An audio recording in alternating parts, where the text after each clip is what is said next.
What's up, everyone? Welcome back to Only Football. Today, we are recapping the NFL Week 9. We are going to go into our running backs of the week. We're going to go into our top five power rankings here on Only Football. And we're going to end it with the little chives with Kyle. Let's get it.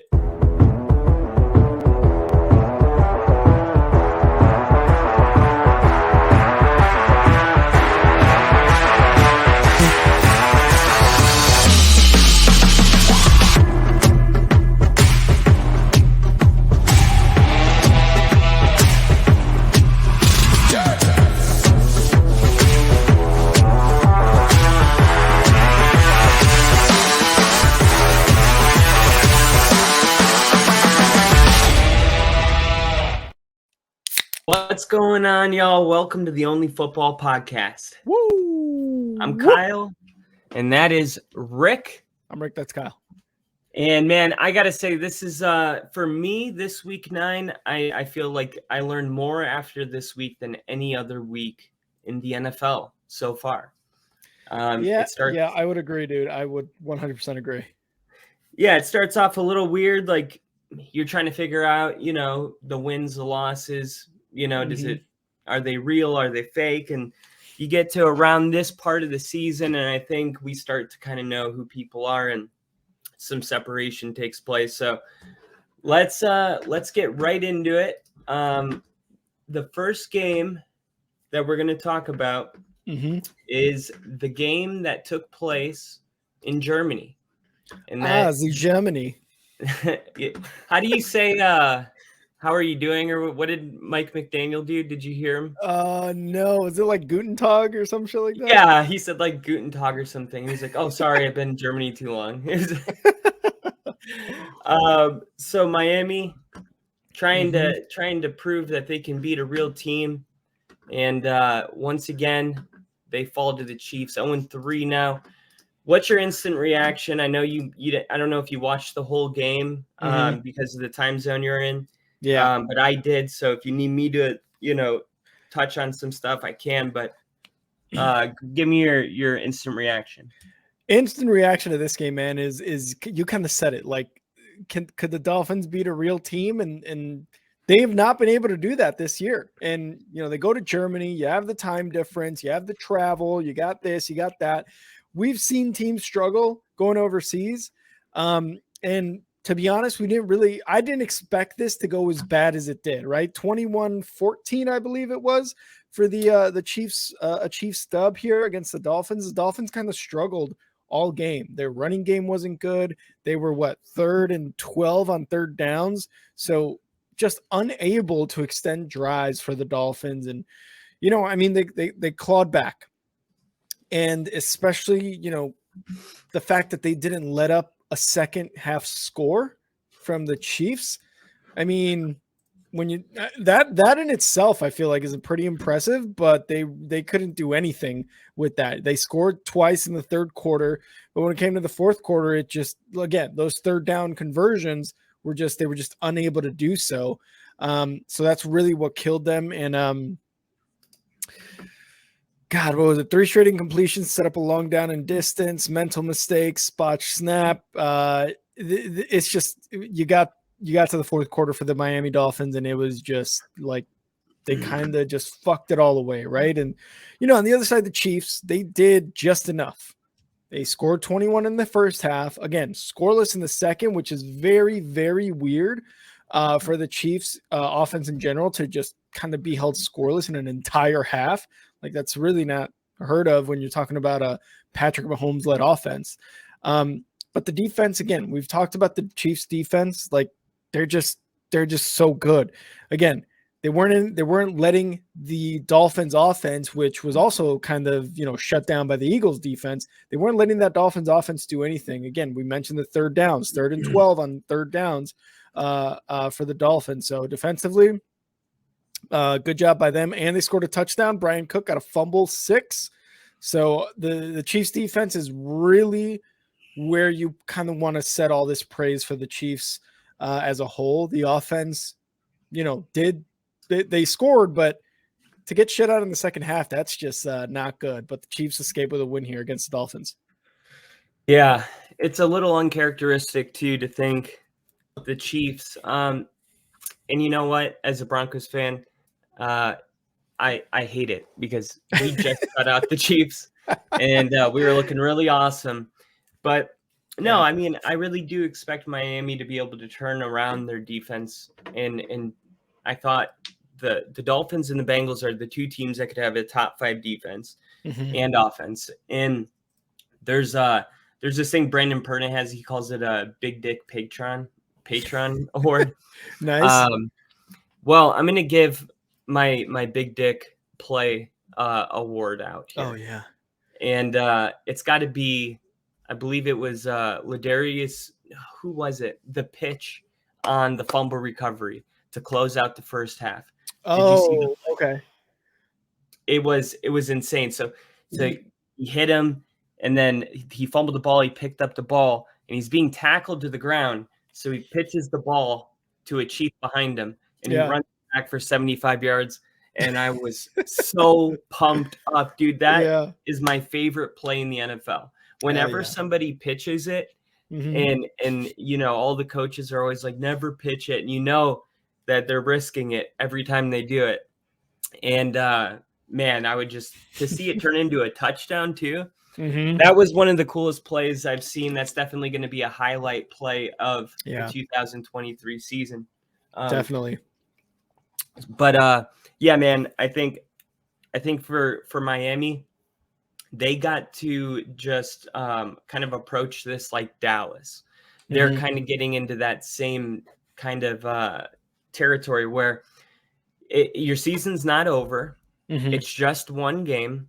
And you know what? You can't beat these good teams in I mean, this is how I would do it as a coach. What are we in right now? The beginning of November. In the beginning of November, we're not beating the teams that we should be beating. But if we can continue to improve, and you know, because we were one possession off by the end of November, you know, I mean, that maybe we have a better chance in a game like this. And then going into December, you know, maybe we're winning these games and then we're going into the playoffs. So, I mean, you gotta just kind of compartmentalize the loss in the rest of your season, because you have enough time to improve to where you could be beating these teams going into the playoffs. So, I mean, but once again, for the Chiefs defense, man, they're the best defense that Patrick Mahomes has ever played with. And you have a feeling, even though there's a lot of teams in the AFC that are really talented, you have a feeling it wouldn't be a shocker if this defense is the reason that they're hosting an AFC championship game again. Yeah, and it just makes the Chiefs a little scarier because yes, they're going through kind of an offensive slump right now, right? Only 9 points against the Broncos, only 14 really, right, against the Dolphins. Imagine if they didn't have that fumble 6 and the defense wasn't there to save them. It just makes this Chiefs team way scarier to think about going forward and going into the playoffs, which they will inevitably be in. Yeah, man, they were able to escape with a win in Germany. It's just they need to start looking a little bit better. And every year it seems like we're always like, oh, what's wrong with the Chiefs? And it's kind of like you get closer to the end of the season, you're like, oh, nothing. They're still just as good. So yeah, and you're probably gonna have if you had a Big Dick Award to hand out, it would probably go to this guy right here, Joshua Dobbs. Oh yeah. Who had to, I don't know if you saw the video of him on the sideline teaching his offensive line the cadence. Yeah. He had Dalton Reisner there, by the way. That was Dalton Reisner. That was he's getting his shot after an injury to the O-line. But anyway, I mean, how ridiculous is it that a guy doesn't even know the cadence of the quarterback? He doesn't know a playbook. Like, they're literally drawing it in the sand. And he comes out there and plays his best game of the year. You know, even if they liked what they saw from Arizona, he played better in Minnesota than any game I think I've seen him play in Arizona. So what did you think about this game? Dude, this game. It was just insane because Joshua Dobbs, like you said, just got traded to the team 4 days before this game, something like that, 5 days before the game, whatever it is. And like you said, wasn't expecting to go in. Jaren Hall, obviously, he got injured during, I believe it was like the first quarter, early second, whatever it may have been. He was out for the game. He got a concussion. He's out of the game. Joshua Dobbs, like you said, working on the cadence with his lineman, with his center on the sidelines. And you would think as a Minnesota Vikings fan, you're like, shit, this guy just got to Minnesota. He just got on the team. This is going to be a bad rest of the game for us. And what happens? The Minnesota defense forces some turnovers. They get 10 points off of that. And then Joshua Dobbs in the last couple minutes on red zone is leading the Vikings to a fucking win. 31-28. The Vikings win. They've moved to 5-4. They're looking like a better team. The loss of Kirk Cousins doesn't seem to be bad. Kirk Cousins or Justin Jefferson doesn't seem to be bad. They can continue to do something like this. They're gonna get a wild card, like it's guaranteed, right? And it just kind of seems that way. Like everything is going right for the Vikings right now. Joshua Dobbs, again, not only was his passing great, but this guy can run the goddamn ball. 7 carries for 66 yards and a touchdown. He did better than Madison, right? Like Madison has had a bad year with the Vikings. Joshua Dobbs was able to get it into the end zone there one time and was the leading rusher for the Vikings. On the other side, the Falcons, man, you could not have written a better way to win a game. Again, we don't root for injuries, but hey, Jaren Hall, concussion protocol, he's out. You're going up against a guy who just got to the fucking team, and you let up a win. You let up turnovers on the defense, and then you let him go downfield 75 yards for a dub. The Falcons, even with Taylor Heineke, they looked decent, right? They put up 28 points. Okay, cool. But those turnovers late for Heineke, fumbles. I think Bijan Robinson fumbled the ball a couple times. I gotta double check. Yeah, Bijan Robinson fumbled once and lost it. It's just you had to win this game, and the defense could not come up with a way to stop the Vikings. And again, Joshua Dobbs, guy who just got there, you can't stop him. Are you serious? Like this guy doesn't even know the playbook. He barely knows people's names on the sideline. He's practicing his cadence with the center. So bad game overall for the Falcons, and I don't know. I really don't know what to say about this game for the Falcons. It's just like, how do you lose this? This was a bad loss. Yeah, and I'm gonna talk about the Vikings here for a second, but the crazy, I gotta shout out I'm trying to think what's their head coach, Kevin O'Connell, the head coach, because the awareness to know that your team is good enough that they should be able to go get a guy like Dobbs and continue to win football games. That is a big move from your leader. And of course the front office in general. This was such a great move. But let me paint you a picture. Okay. You're Joshua Dobbs, you get a phone call, you get traded to the Minnesota Vikings. Okay. Ew. You have to leave Phoenix, you go to Minnesota, and then you get no time at all. Right. And then you get thrown into this game. You're on the sideline, you're working your cadence, you're and don't even know these guys' names, their first names. And you're going to go out there and be their coach or their quarterback. Now, you go into the game and your first play is a safety. Okay? You go out there, everything's all thrown up and it's a safety, okay? They get 2 points. They get the ball. Next time he comes out onto the field, he drops back and gets strip sacked deep inside Minnesota territory. Strip sacked, which led to another field goal. So you don't know anybody, right? This is your home introduction, and those are your first 2 plays. And rough. How do you think this story ends? You know, with the fattest L. And that's what's so amazing about this, man. Is that he's not a guy that he's playing like he's got nothing to lose, really, and that's what it is. Like he's out there just having fun. And football's supposed to be fun. And you see, we'll talk about the Raiders a little bit later, but the Raiders are having fun, and you see how much it's changing everything. So I'm just really blown away by all of those things, and I'm hoping that this is something they can build off of moving forward. I do think Minnesota's defense turned a corner a couple days ago, but this is definitely probably the feel good story of the week. And just haven't.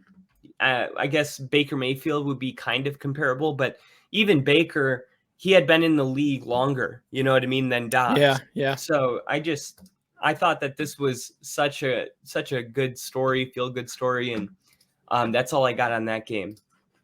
Yeah, pretty much same, but like to start it off, like you said, to start it off that way and to come away with just a win, like the Vikings are gonna have his jersey in the team store for sure. Yeah, they better. They fucking better. This game is what I was talking about when we opened up the podcast, and I said I think I'm starting to learn about who people really are. This is insane, Rick. Yep. Not even 7. Not even. I know. 7. I try to sneak in 4. You guys know I hate the fucking Ravens. All right. Just look at all of our top fives. The Ravens never make it on Kyle's top 5. All right. So the Ravens handle business at home. They're the best defense in the NFL right now. Seattle came in, got absolutely manhandled, kind of like Detroit did, and Seattle beat Detroit. So maybe you're thinking Seattle would have a better shot against Baltimore. I think it was a total of 6 points between both the teams. This isn't. I have no words for what Baltimore's doing right now. Do you think that people are just having bad games in Baltimore, or is the defense this good? The defense is this good, man. Well, again, deja vu. 2 NFC division leading teams go up against the Baltimore Ravens, and the Ravens just shut them down. They shut them down. What did you say? Probably 6 points scored between Detroit and Seattle. What the hell? Yeah, 6. Right? The Ravens defense, man, it's insane. It's that good. It is that good. They gave up less than 200 yards of offense to the Seattle Seahawks team, who's 5-3, who was looking at this game like, hey, we've got a real good shot with the 49ers on a bye to really extend our lead in the division. They could get nothing going against this Ravens team, especially on the run. Kenneth Walker III had 9 carries for 16 yards. Zach Charbonnet had 4 carries for 8 yards. Even Geno Smith carried the ball twice for 4 yards. They could get absolutely nothing going. Geno Smith passing 157 yards and an interception. They were lucky to get points because it looked like maybe they were going to get shut out. Luckily, they got a field goal there in the second quarter. But the Ravens just kept coming and coming and coming. Oh, I'm coming. The Ravens run offense, by the way. Amazing. Lamar Jackson, not a great day through the air, only 187 yards, threw the ball 26 times. But when you have a run game as good as Gus Edwards has been in the, inside like the goal line situations, he scored twice. You had undrafted rookie Keaton Mitchell score a touchdown, had 138 yards in his first ever NFL game. And this defense, man, again, this defense, what more do you want to say about this defense, dude? They're just so damn good. This Ravens team is a fucking problem. I know you hate them for reasons that are still unknown to me, but we gotta start respecting the Ravens as one of these top tier teams in the NFL. Nope. See, now you know how I feel about the Packers. All right, I'll tell you why I hate them really quick. So when my son was born, We I swear this will be quick. This is like 1 minute. Okay. Yeah. So in 2012, the Broncos' first year with Peyton Manning, we made it. We started 2-5, and then we ended up going 11-5. We won the rest of the season straight, and then we were the hottest team in the NFL. Baltimore came into our house, and this is the divisional round, and Joe Flacco threw the Hail Mary. And that's the famous picture of him falling backwards, and they ended up sending it to overtime and beating us in double overtime. They went on to win the Super Bowl, which tells you how close we should have been. We should have been in the Super Bowl 3 of Manning's 4 years, which is fucking crazy. Anyway, so I hated the Ravens. That was the first year of my life that I didn't continue to watch the playoffs. Right. Yeah. Like I could not stand the Ravens because of that game. It just, it was the worst loss I've ever experienced in my life. And probably to this day still. So when my son was born, we went and we got stationed in Washington State. So we drove to visit them, and we visited my ex-wife's aunt, and they live in Maryland, and they're diehard Raven fans. Oh no. It doesn't matter anymore. You know what I mean? They were great people, but they're Raven fans. So trash. So when they came to my baby shower, they got my son Raven stuff, right? And I was like, that's where you kind of cross the line. You know what I mean? Like, like he's my son. And then, my ex-wife was like, well, he's, my family too. And I'm like, you don't even like the Ravens. He's my son. You don't like football. Let me have this. Yeah. You don't even like football. And as soon as, we got divorced, she, the thing is all the Ravens gear that she buys for him, like, to build him up to be a Ravens fan, be like in spite of me. Oh my God. And that is why I hate the Baltimore Ravens. All right. That's fair. That is fair. Okay. So about this game, the Ravens are a really good team. They're playing really good football right now. I still don't trust him when it comes to the playoffs because Lamar Jackson, I think has he won a playoff game yet? I don't think so. Maybe he's won one. But that's the point. We can't even be like, oh yeah, that one game when he threw for, Yeah, we can't be for sure. Yeah, so I just maybe this is going to be different. Maybe Lamar's kind of getting older and this is his year. 1-3 in the playoffs. Yeah, 1-3 in the playoffs.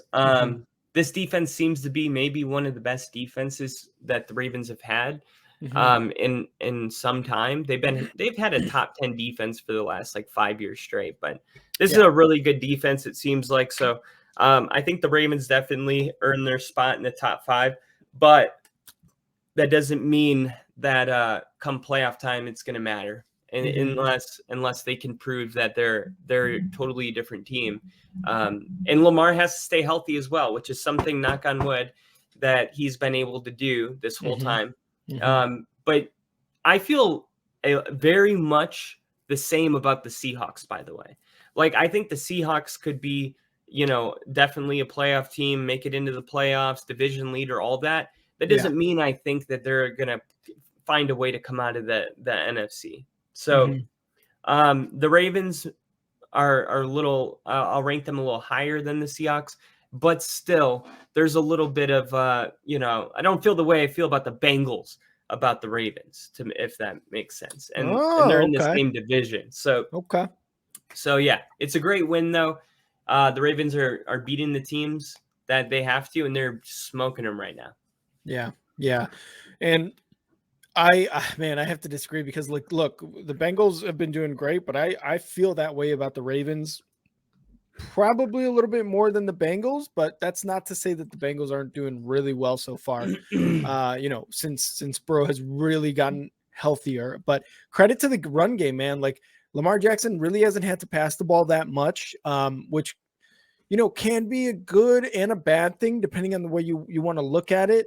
But to beat two really good NFC teams like that, the way you just did, again, a huge credit to the Ravens. Yeah, and the best team in that division right now, if it's not the Bengals, it might be the Browns, and this is why they were in my top 5, man. So they get Deshaun Watson back. Deshaun Watson looks awesome. Arizona, like we're talking about the Ravens defense. What about the Browns defense? A shutout, freaking shutout. It doesn't matter who you're playing in the NFL. A shutout is very, very hard to do. Cleveland's defense is an absolute nightmare. Myles Garrett was on the Pat McAfee show today talking about how he doesn't even get sore after games. He just wakes up the next day and goes to the gym. Like he's literally like a freak of nature.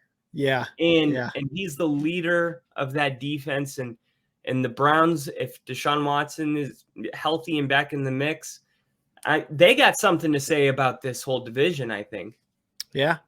Absolutely. And I got to give credit to the Cleveland Browns, like you said, right? Like this is was one of the reasons they were in your top 5. The Browns gave up probably less than 100 yards of total offense to this Arizona Cardinals team. The defense was dominant. They had 3 turnovers. It's just this game in itself was just ridiculous. Deshaun Watson threw for over 200 yards, 2 touchdowns. Kareem Hunt rushed for a touchdown. I forgot Kareem Hunt was even in the league anymore. I know they picked him up a couple weeks ago, but I'm just like, oh yeah, there's Kareem Hunt. Amari Cooper had a hell of a game. Offensively, the Browns were doing a lot better than in recent weeks. 139 yards and a touchdown for Amari Cooper. David Njoku got a score. The man who burned alive, no jokes, but like he's got those burn scars. So this guy, he's a tough son bitch. The Cardinals, dude. Clayton Tune, you throw him in a game against this Browns defense and you expect him to do anything really worthwhile. You're asking for a lot. You're asking for a lot. He was, I mean, what else do you want from Clayton Tune? He threw for 58 yards and 2 interceptions against this very good defense. Like, what do you want? What do you want from him? We talked about, or at least I. What is our situation, Dad? Oh my God, what movie is that? What is our situation? Wedding Crashers. Wedding Crashers. Yeah, because the artist kid. What is our situation, Dad? That is literally all the Cardinals fans. What is our situation? Oh God. Yeah. We're gonna have to clip that and for one game we're gonna have to play it. I like it. I like that. Kyler Murray needs to come back, man. And he needs to come back and he needs to bring some sort of like, I don't know, just consistency to this offense. Chance the Rapper. Also, why not? He needs to bring something, man. Juice. Yeah. Juice. I'm so glad you got that. Oh yeah, you're from Chicago. You're gonna know that. Oh, very familiar. I was on Chance before Chicago was on Chance. Yeah, it's like the only dude. I'm telling you, dude. I saw him play. He opened up for Mac Miller. There was like 7 people in there. 7 people. This was acid rap. There was nobody in there. Wow. Like it was insane. It was so you were on 10 Day? Yeah, 10 Day was the I was on for Brain Cells. Yeah, that's 10 Day. I know, but I'm saying Brain Cells for was Brain like Cells. Okay, the big song that came out right before he dropped that whole album. Mm-hmm. The black and white were what are we gonna do? Please open the door. Mm-hmm. You know which one I'm talking about? Yeah, I think so. Here's a tab of acid for your ear, and the match, and the passion, and the magic in the air. The flabbergasted your ambulance. You know what I'm talking about. Kyle knows. Anyway, it's the book of rhyming, and I'm drawing doodles. I should rhyme with ramen noodles. Dude, I think nice. when he comes back, I think they're gonna look a whole lot better. I really do. And he's coming back this week. So, for Arizona, it's not going to be their season. I think we are all aware of that, but it's still like compared to the football product that they were putting out last year, it's a lot better. I think that they got the right coaches in for right now. So I think this is something they can build off of and just trying to get the head coach and Kyler Murray on the same page, kind of that's what the rest of the season is about. So I think that's kind of the focus for Arizona. And then for Cleveland, as of right now, we talked about it yesterday, that whole division is in the playoffs, all 4 teams. Yep. So, man, I think that might stay true. I would say if one team's got to come out, it's probably going to be Pittsburgh. Same. I would agree with that. But I think there's a chance that a team doesn't fall out. I think there's a chance that all 4 of these teams are going to make the playoffs. I don't know. I don't think that that's ever happened in the history of the NFL. But if there was a division, worthy of it, it's that division, and it's this year. So great win for Cleveland. And is Cleveland starting to? Because you laughed at me. Yeah, absolutely. So what I will say about Cleveland is they're a weird team, man. Like they lost to the Seahawks. They beat the Colts by 1 point. They beat the 49ers by 2, right? And they gave up 38 to the Colts, by the way. They lose to the Ravens badly, 28-3. They destroy the Titans. The Steelers they lost against, and then they beat the Bengals week 1, 24-3. Like this is a team that is just weird throughout the season. It's just when I don't even know what to say about it, but you're right. Like they're at the Ravens next week, in week 10. Then they got the Steelers again, at the Broncos. Like these next 3 games, especially 2 out of 3 being division opponents, they've really got to like look really good against the division, and against some good teams to I don't know, maybe solidify them more. I think right now they are top 10 because of the way Deshaun Watson has played now, and the defense has just been so good, since the beginning of this season.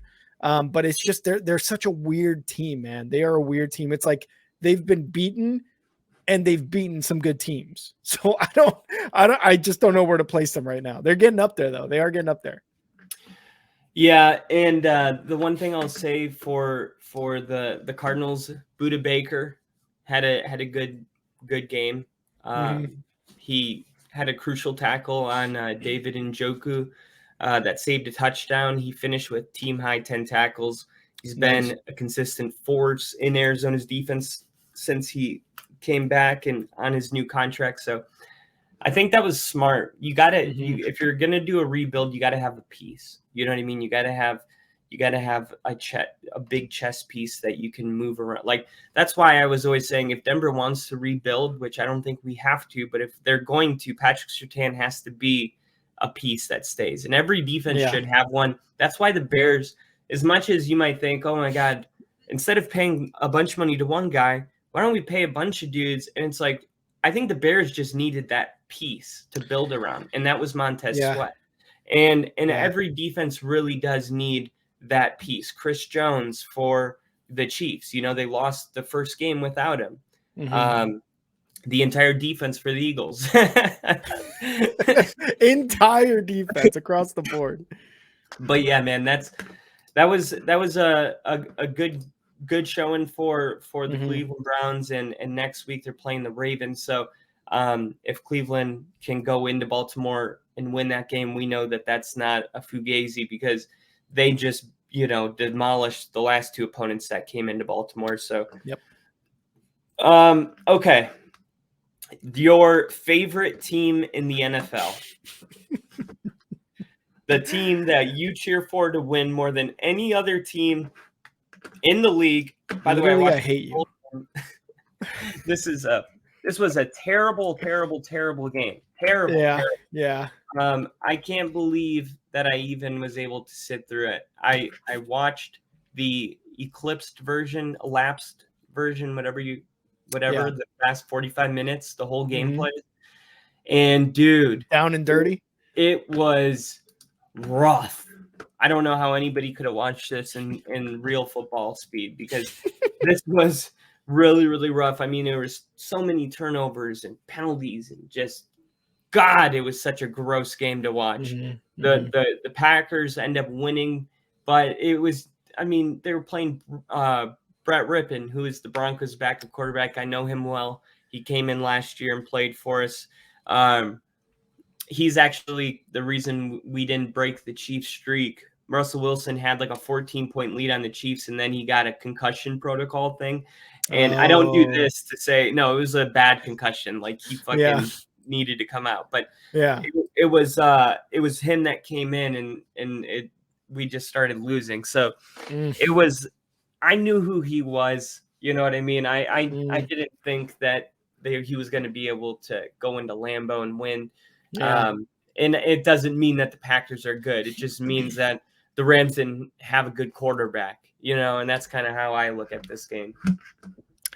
Yeah, same. But God, the Rams without Matthew Stafford, like we can complain about them with Matthew Stafford, but without Stafford, it's just like, what are we doing on offense? This offense looks bad. Like, as a Bears fan that year in 2020, or what was it, 2021, would I have wanted that Super Bowl win and know that the next 2 years were just going to be god awful?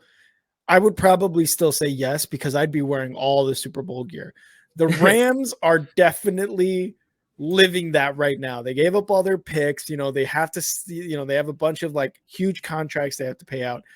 Matthew Stafford is an old quarterback who's getting hurt, and just him not being in the offense, dude, it's just like, it's making this team look bad. At the beginning of the season, we were like, they were like the Panthers of last year. We're like, oh shit, they're doing something. In a year that we didn't expect them to do anything, they're doing something. And then they kind of like, all right, it evened out. This is exactly who we thought the Rams were going to be. Obviously, a hurt Matthew Stafford sucks. But yeah, Brett Rippon, 130 yards and an interception. I mean, the rushing game got like less than 75 yards rushing total. Cooper Kupp was the leading receiver with 48 yards, and that's because he only caught 2 passes. So this offense in general, like I said at the beginning, looked lost. The Packers, though, like dog shit. Looked like absolute dog shit. 100%, dude. But the Packers, right? Halftime 7-3. But the Packers at home, Jordan Love, no matter how much he has struggled recently, or how much this Packers team has struggled recently, came out and scored 13 points in the second half. Jordan Love was 12 for 13 for 98 yards and a touchdown, something like that. They held the Rams, the defense, by the way, for the Packers, held the Rams to like less than 100 yards of total offense in the second half. Huge credit to them. Aaron Jones and the Packers finally ran the ball, something that we've been saying for fucking weeks. And, you know, if Tyler's here, you know, during the stream or watching this episode, hey, they ran the ball, dude. Good on them. So they finally were able to do some things that I feel like Packers fans have just been like waiting for LaFleur to do. And they got a dub. They're only 3-5, and they're probably going to finish third in the division. Definitely no playoffs, but a win is a win is a win is a win. So good for them on the dub. Good for them. But credit to the defense. You know, even though they were going up against Brett Rippon, they kind of needed this win just as like a what do you call that? As a pride morale win. Boost. Yeah, morale boost.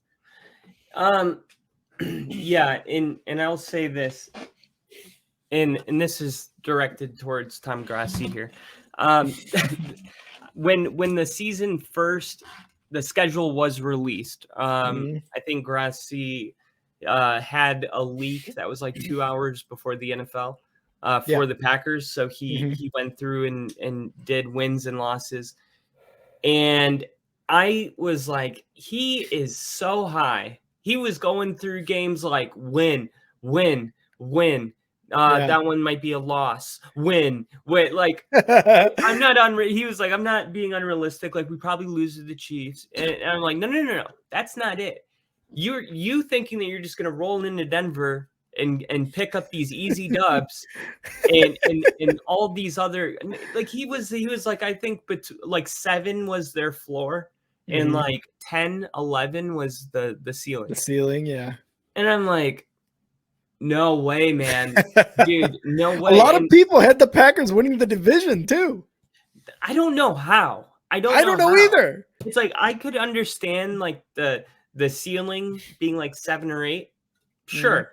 Okay. And that still could happen. But man, I just think everyone in Green Bay understands now that it's not going the way they thought it was going to go, and that this is going to be a process. And the Packers fan base, I don't think knows what it's like to have to endure, because they've always been relevant. Brett Favre and Aaron Rodgers take us back 40 years, man. Like that's a lot of football. So, you know, I think it's like 36 to be exact. But anyway, when you look at it, the Packers, it's one thing to be like, oh, yeah, we're gonna have to endure. It's another thing to feel it for the first time.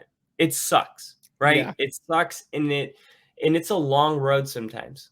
Like you know what it's like. I know what it's like. And you know, it may be this way for a while. The one thing we're waiting to see is Jordan Love. If he's the guy, is he not the guy?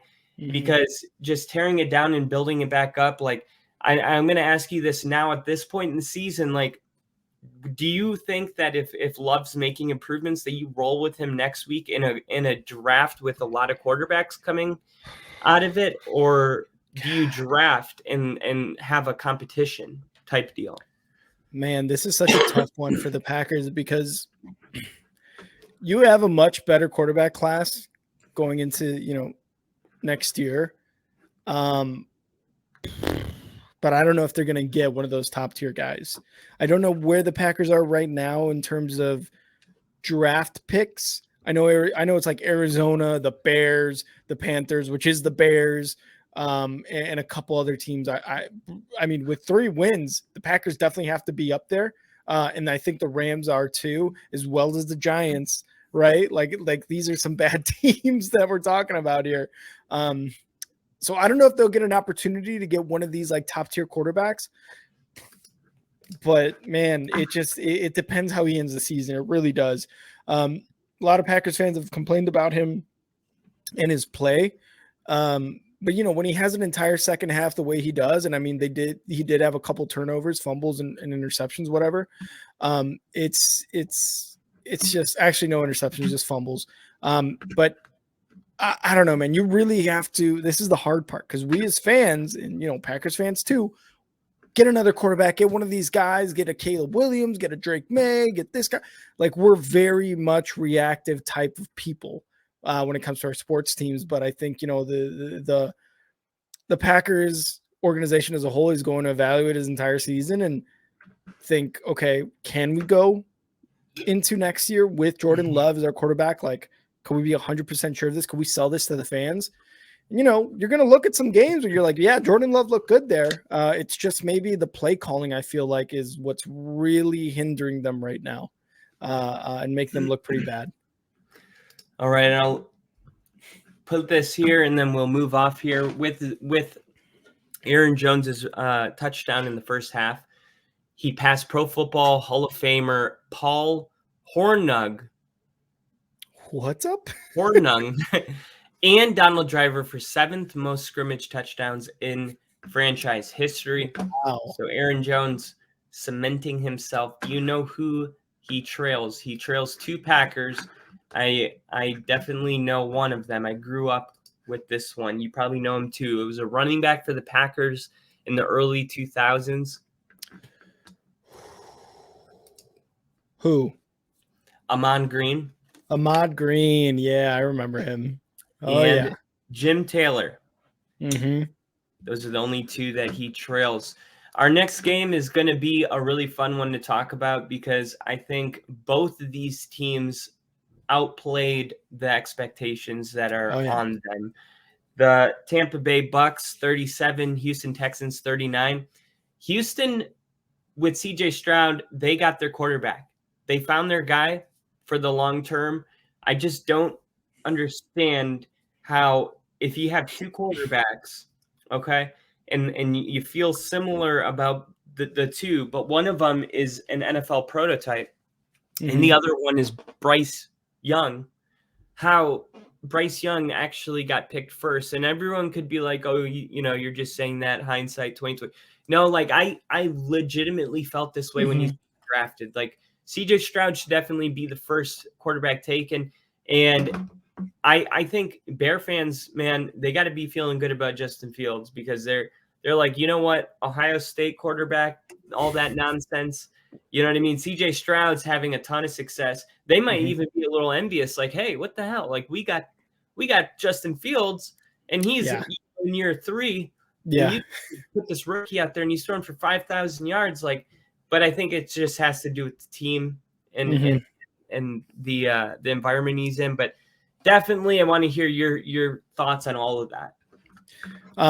Let me address the game first, and then I'll go into the quarterback thing because this game was absolutely amazing, dude. This Tampa Bay Bucs defense, for the most part, had a good first half. Let's not get it twisted. They had a good first half. They kept the Houston Texans to only 10 points. They were leading in the third quarter. They were going into the half 17-10. And then the wheels fell off for the Tampa Bay Bucs defense, which is usually Tampa Bay Bucs defense, usually pretty damn good. But CJ Stroud was just so much better. The Texans ended up scoring 29 points in the second half. And it's weird, right? Because what happened was their kicker was hurt. They got hurt. That was their last kicker. They had a running back kicking field goals and kicking extra points, and I think kicking off, or maybe the punter did it. But their kicker, Kyemir Fairbairn, whatever his name is, he got hurt. So they had a guy who was a running back making field goals for him. That's where that 3 comes in the fourth quarter. That was a field goal from a non-kicker. So all in all, amazing game.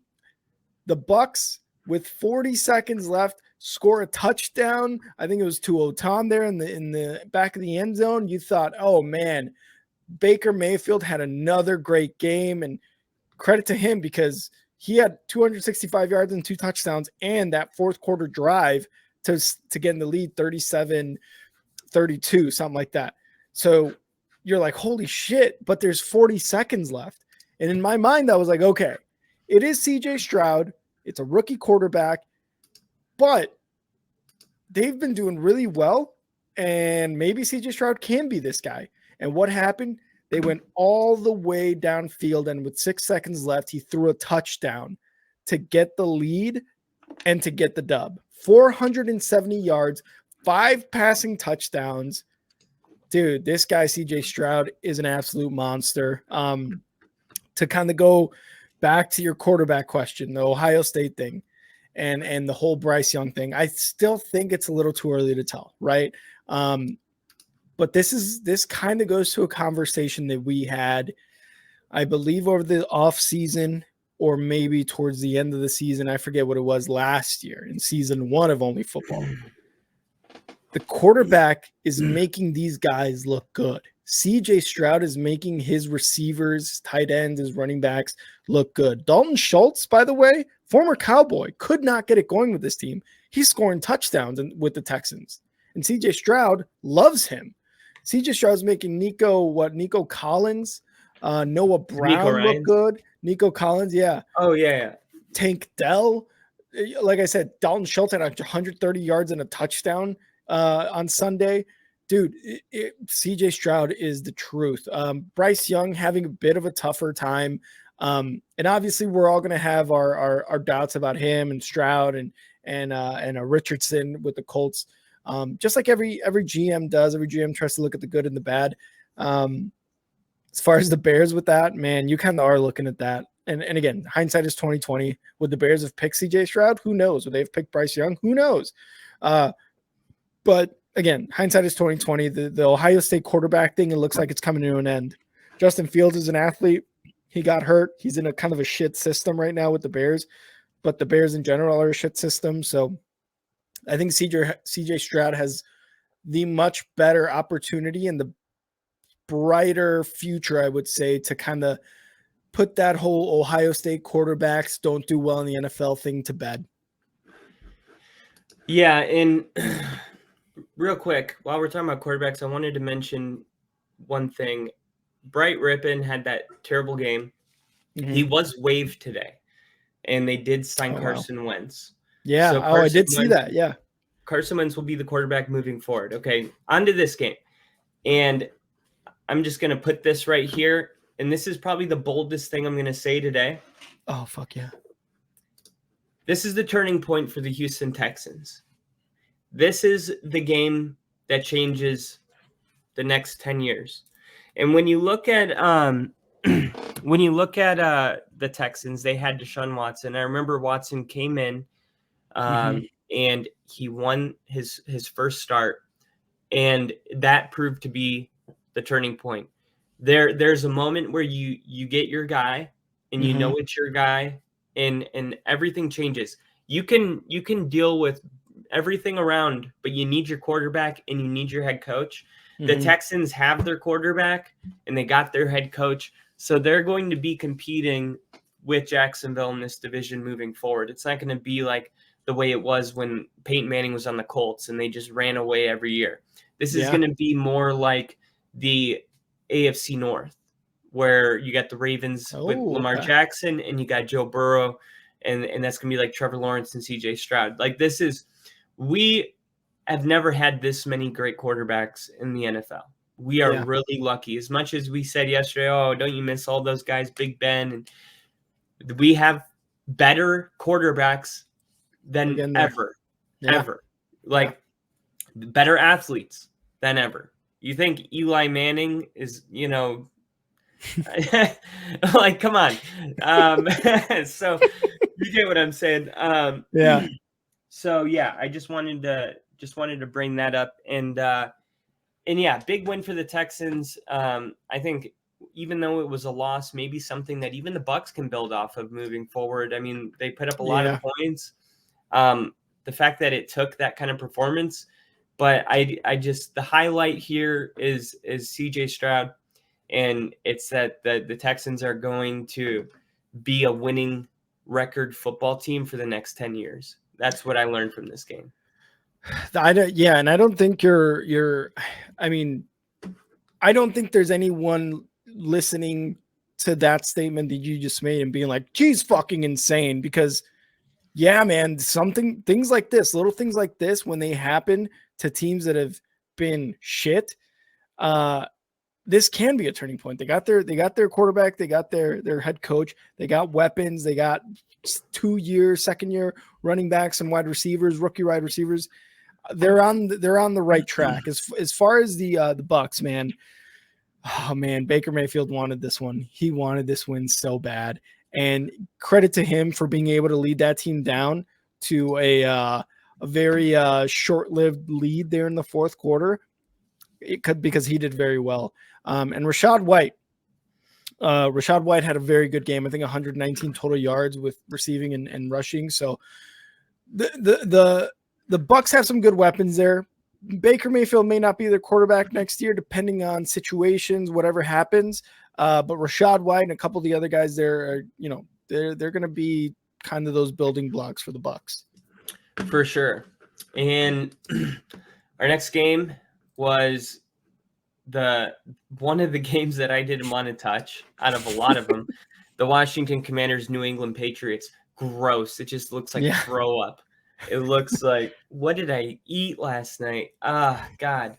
And I hate to be mean to the Commanders, but I just, it's the way it is. It's two teams that don't really have a great offense playing each other. And I thought New England might win because they're at home. The Commanders get rid of Montez Sweat and Chase Young. I thought maybe that's not a good recipe for, the following week. And still, I think it's time to just say it. The Patriots are absolute dog shit. And the Commanders were able to overcome some offensive issues early in the game. What's your takeaway from this one? Bill Belichick on the hot seat 100% all season. He has been just Bill Belichick is rumored rumored to be the Commanders' next coach. Yeah, because Ron Rivera, like we've said it before on the show, Ron Rivera does not give a fuck. He's just like, yeah, I'm gonna get fired at the end of the season, so fuck it. I'm not even gonna argue anymore. I'm not even gonna get my heart rate that high because I know I'm at the end of my leash here. But Bill Belichick, if he goes to the Commanders, cool. You got Sam Howell there, who's a fucking stud, by the way, throwing for over 300 yards again in this game against a defense for New England that is usually pretty good.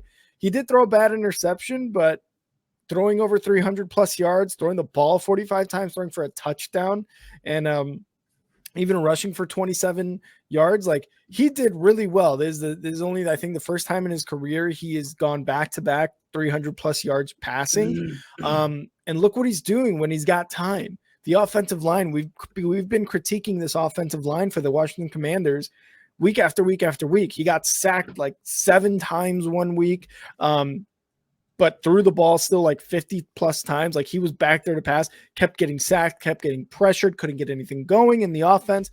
And look what he's doing now, throwing for 300 plus yards 2 weeks in a row.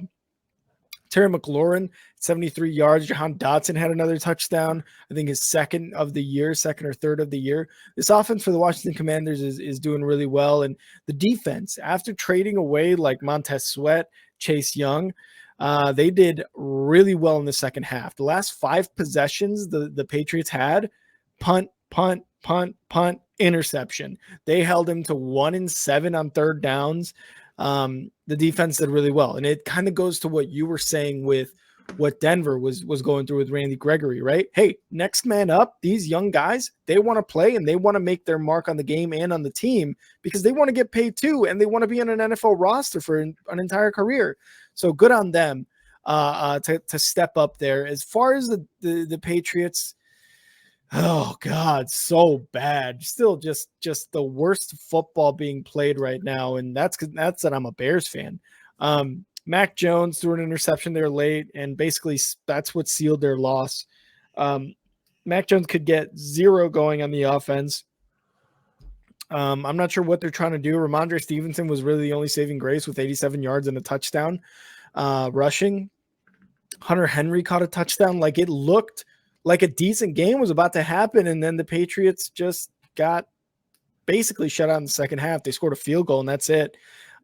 So this game goes to the Commanders, I think, in all facets of the game, offense and defense. And the Patriots, oh man, what a fall from grace for these Patriots.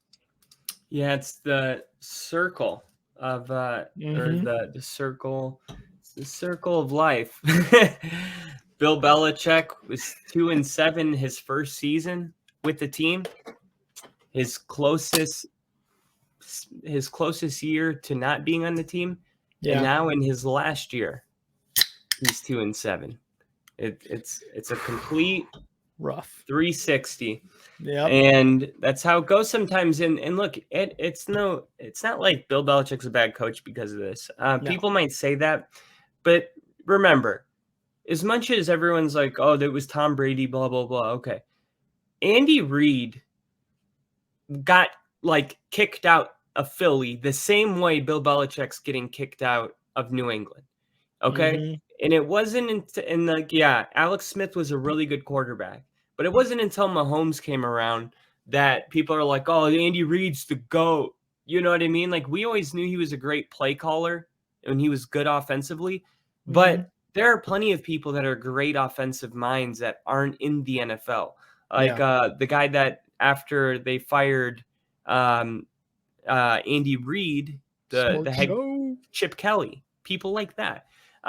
So like I do think it's a league where you need your quarterback, and the Patriots don't have it. And if they want to get rid of Belichick, if he's got to be the scapegoat, because the draft picks haven't been good enough, and because they don't have a quarterback, then so be it. It might be time for a fresh start, but it doesn't mean Belichick's not a good coach. It just means that he needs to go somewhere and start fresh. And I do think the Commanders would be a good situation with him and Sam Howell. And just like Andy Reid needed that second chance with the Chiefs. I was just going to say, I think we got to remember too that Bill Belichick is basically the GM and has been in New England for Mm-hmm. basically his entire career. So I just again, I kind of go back to the conversation we had in like week 3 or week 4 when I finally came back. It's like Bill Belichick gets like all this praise for being like, oh, look at this guy. Look at Bill Belichick scouting some guy in the rain while everybody else is on vacation or something like that. And he's some D3 defensive end. That guy never made it to the NFL.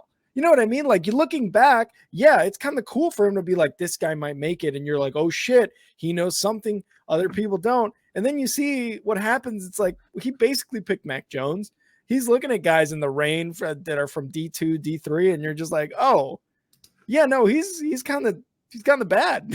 You know what I mean? Again, Tom Brady definitely helped. Him having the Patriot way for 20 plus years has definitely helped as well. Being able to bring in free agents, being able to bring in some guys through the draft too to make impacts on the team and win Super Bowls, we cannot discount that. And you're right. You know, I am definitely one of those people who's just like, Bill Belichick sucks. I can't discount what he did for 20 plus years with Tom Brady and with that organization. So it's just recency bias. That's really all it is. Yeah, and that's sports. You know, that's how the sports is. Oh, is Steve in here? Mm-hmm. Hell yeah! What's up, Steve? We got Sports Show. We got JST. We got the whole gang right now. Got the whole gang in here. Well, it's perfect timing, ladies and gentlemen. Kick up your feet, relax, crack open a cold one, and get ready for the one and only place that you can see the Chicago Tears. I'm just kidding, but Rick, seriously, the Bears played a lot closer than I think a lot of people expected. When it came to the Saints game, I thought the Bears looked decent. I really did. I mean, we were watching the game in the fourth quarter, late in the fourth quarter. You know, what do you think about this? This isn't a bad thing, and you're getting Justin Fields back this week. It looks like he's already on my fantasy lineup. I already put him in to start. He's got a projection already of like 17 points.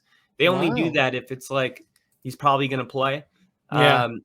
So yeah, man, let's hear. What do you got for us? I can't even give credit to the Bears because the Saints did everything they could to give this game away. And if you watch this game, if you even gave it a fucking look in the fourth quarter, you know exactly what I'm talking about. Derek Carr and the Saints, they what did they do? They doinked a field goal where they were about to go up by 10, which would have absolutely put the game away. Instead, they doinked it. They give it back to the Bears around the 35, 40, something like that. And the Bears can't get out of their own way. Now, look, Tyson Bagent, again, I keep saying this and everybody keeps mentioning it. He's a Division II guy, man. Like, he's for 3 weeks, he had a really good win against the Raiders, and he's probably going to live off that win for a good 3-4 years in the league. Maybe he might be a good backup. The Bears have him as a backup right now. He might be a very, very capable backup in the NFL. It just doesn't seem like he's a starter, right? He had 3 interceptions today. He threw for 220, but had 2 sick-ass touchdowns to Cole Kmet. I'll tell you that much. He had 2 really sick-ass touchdowns. He threw that in the breadbasket, only where Kmet could get it on one of them. So he had a good game.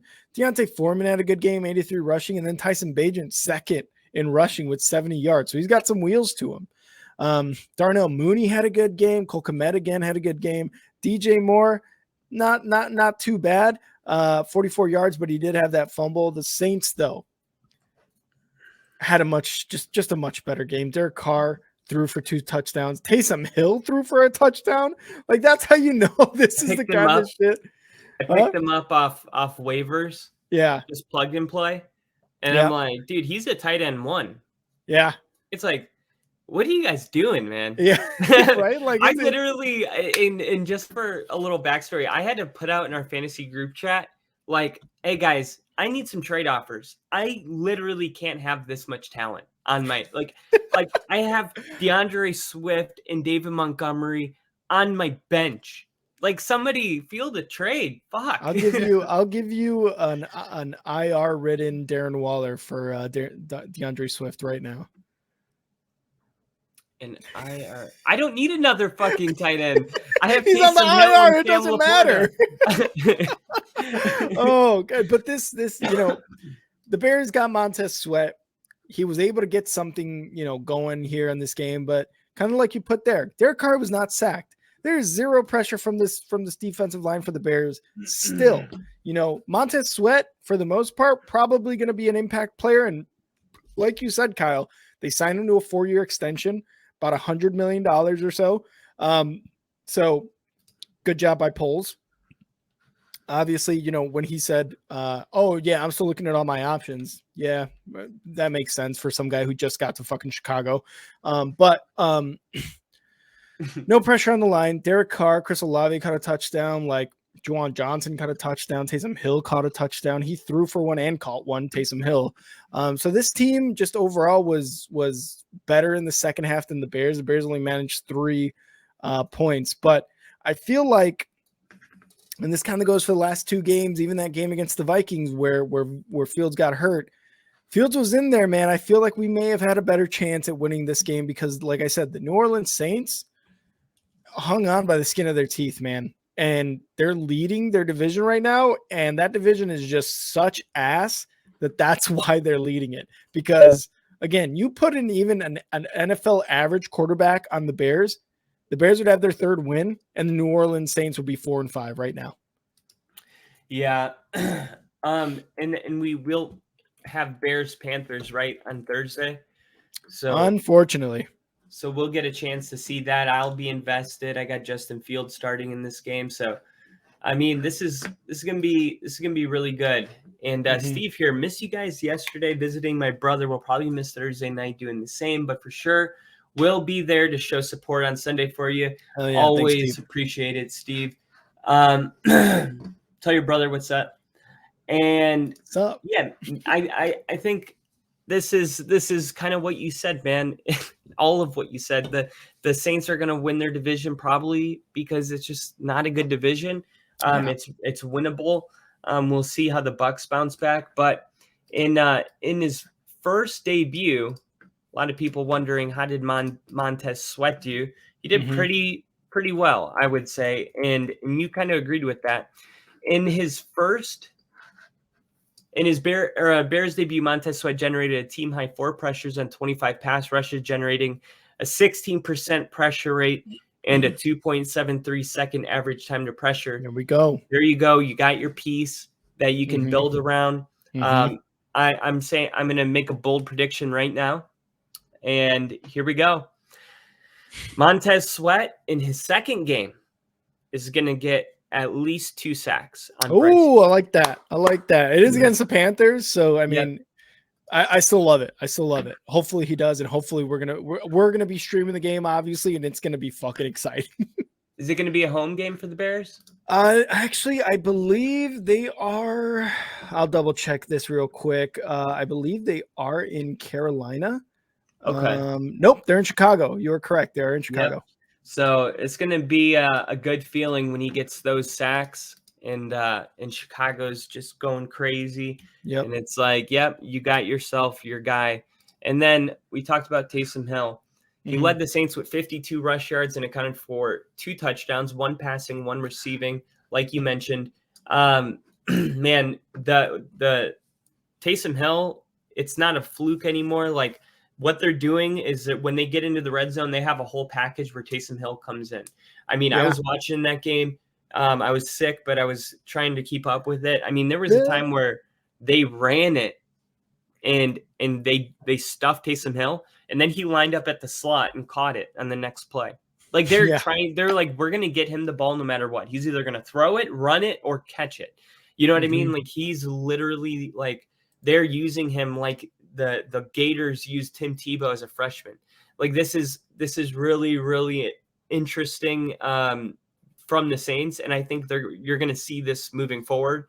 So I think definitely if you guys play fantasy football, there's a lot of value in Taysom Hill. I think he's only rostered on ESPN. He was rostered like on 36. Not anymore, probably. Not anymore, no.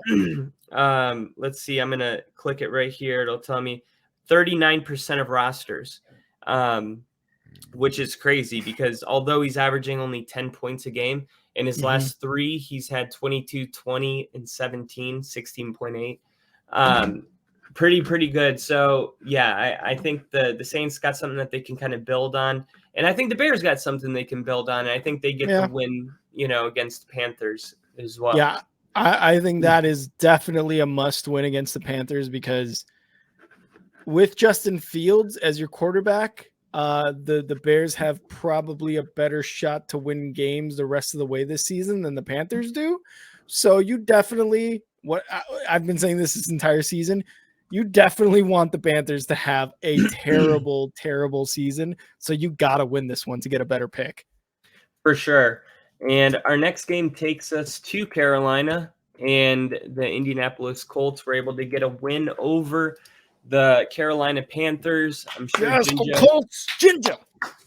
I'm sure Ginger's super happy about it. Kenny Moore had 2 pick sixes that really propelled the Colts to getting this road victory. Bryce Young continues to struggle, as a rookie. They just don't have a good O-line, don't have good receivers, and the Colts offense was pretty quiet. What's your feedback on this one?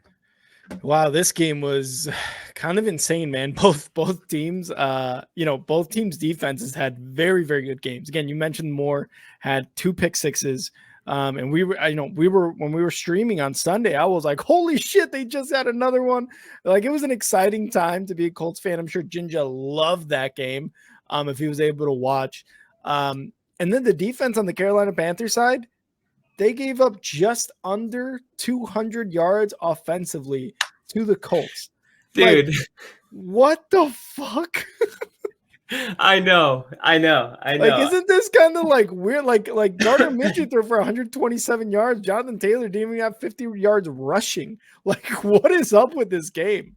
Right. Yeah, dude. It was definitely a weird game. It was definitely weird. And the Colts are definitely like my wild card team that I don't like to bet on or against. You know what I mean? Like every week it's like, what are the Colts gonna do? They're just kind of weird, man. Like you just can't really put your finger on them or put your glove on them. Yeah, I think is the phrase. But yeah, man. I don't really have much to say about this game, to be totally honest. Not really. And we talked about Bryce Young earlier when comparing him to CJ Stroud. He had a bad game today, 3 interceptions, 2 of them going for touchdowns.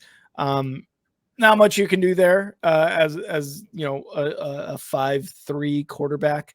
You go 1-7. I love it. But yeah, just a rough time for Bryce Young. During your fucking whatever recap. Yeah. There's a TV right behind this wall. Yeah. And I didn't know what I was hearing because I was like, am I hearing a voice in my head? Yeah. But you're never going to believe what it was saying. It was going, you're going to die. You're going to die. You're going to die. Oh, is that what you were laughing at? And I was like, what the fuck is that? And then I was like, oh, that's Smile. That's the scene in Smile where she walks past the office and he's like, yeah, fucking all creepy.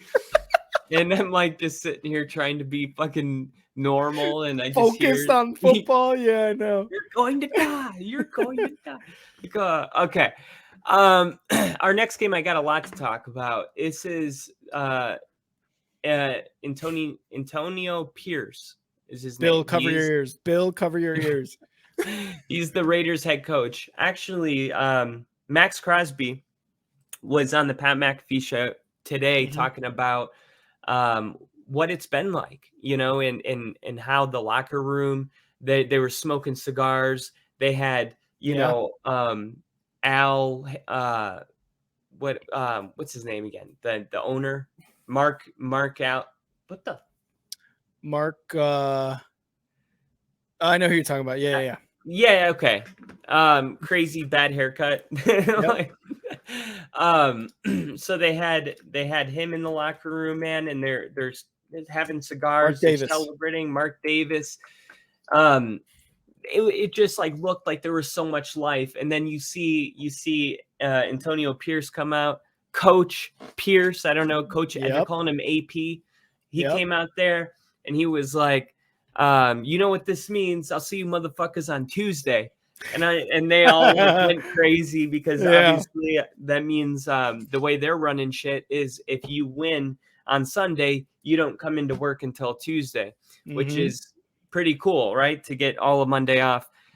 So, I mean, the Raiders are, and they talked about how, like, look, we are the brand of, like, you know, we're the bad boys of the NFL. Like, we're the, you know, like we talked about, like, we're the place that, you know, if your daughter's dating a Raiders fan, you're like, oh shit, like they're the pirates. You know what I mean? They're gonna steal your shit and sleep with your wife. Like this is the Raider way, and they kind of have lost that, and it's true, and you can tell that they're getting back to having an identity, and not just like a football field identity. We talk about that a lot, but like a team identity of what the Raiders are, and what, you know, the Raider way of playing football is. And it's been a long time, and we talked about this last week, since the Raiders have really had that kind of identity. And it seems like with this coaching shift, the Raiders are kind of getting that back, which, you know, I don't like as a Broncos fan. You know, I don't want to see it. I was going to say, you hate this right now. Yeah, I absolutely don't like it. But I do think football's, you know, fun when teams are good. So. Yeah, and in this game, again, Bill, cover your ears. Daniel Jones, 4 for 9 for 25 yards, and then he got replaced by Tommy DeVito. What a terrible I'm just kidding. Daniel Jones is lost for the season. I'm not that dumb anymore this time with Tyrod Taylor last week. That sucks. That sucks because you're like, okay, we got Daniel Jones back. We've got the Raiders on a short week. They've got an interim head coach. There is, you know, their head coach got fired. Their GM got fired. There's just craziness going on. And what happens? The Raiders come in and destroy the Giants. And that's that they had 8 fucking sacks. Crosby had 3 of them. Max Crosby, I've talked about him all year, man. This guy is such a monster. He has been given credit, but not to the credit to like guys like Aaron Donald, guys like Montez Sweat, for example, right? Guys like just people on the defense who punish quarterbacks. Like he is that guy. He definitely embodies that Raiders way of life that you were talking about. Like, I don't want to see Max Crosby in a dark alley. He'll beat the shit out of me just because he can. You know what I mean? Like that's the kind of guy Max Crosby is, and he was such a monster in this game. The Raiders overall, Aiden O'Connell, 209 yards, no touchdowns, but no interceptions. He was just managing the game, and that's all you need from a rookie quarterback. Because what happened after Josh McDaniels left? The offense looks good. Josh Jacobs got 98 yards and a touchdown. Jacoby Myers got a touchdown. You know, like Devontae Adams had 34 yards, sure, 4 receptions, whatever, but he was happy that Josh McDaniels and his play calling was out the fucking door, dude. Like you could tell there was just a general happiness in the Raiders locker room. On the Giants side, it's tough, dude. DeVito got his first touchdown though in the 4th quarter. You know, that's cool. That's cool. Let's clap it up. Let's get something for Bill here to really kind of lean on, hopefully. But dude, the Giants need to call up Cam Newton. No, they don't. No, they don't. Why not? What do they have to lose? You may as well call him Kaepernick. Fuck it. Both guys have been out of the league for several years. You know what I mean? I mean, Cam Newton probably a little fresher. He played in 2020. Patrick, you're going back to like 2015. Yeah, you're right. But man, Cam Newton with the Patriots. Look at Bill Belichick, right? I mean, that's true. What they should have done was gotten Carson Wentz instead of letting the Rams get to him. That's what they should have done. But yeah, regardless, I mean, they could also get Phillip Rivers, maybe. Hey, if he's not busy making more kids, yeah, maybe he might have. You can do both. give him a private room for conjugal visits during the halftime. the Giants letting up a bunch of sacks again. They got Daniel Jones, DeVito got sacked a total of 8 times. Max Crosby getting 3 of those. Saquon Barkley though, still a bright spot on that team with 90 yards rushing. Darius Slayton got a couple good catches, 59 yards. It's just that this Giants team is it's not good.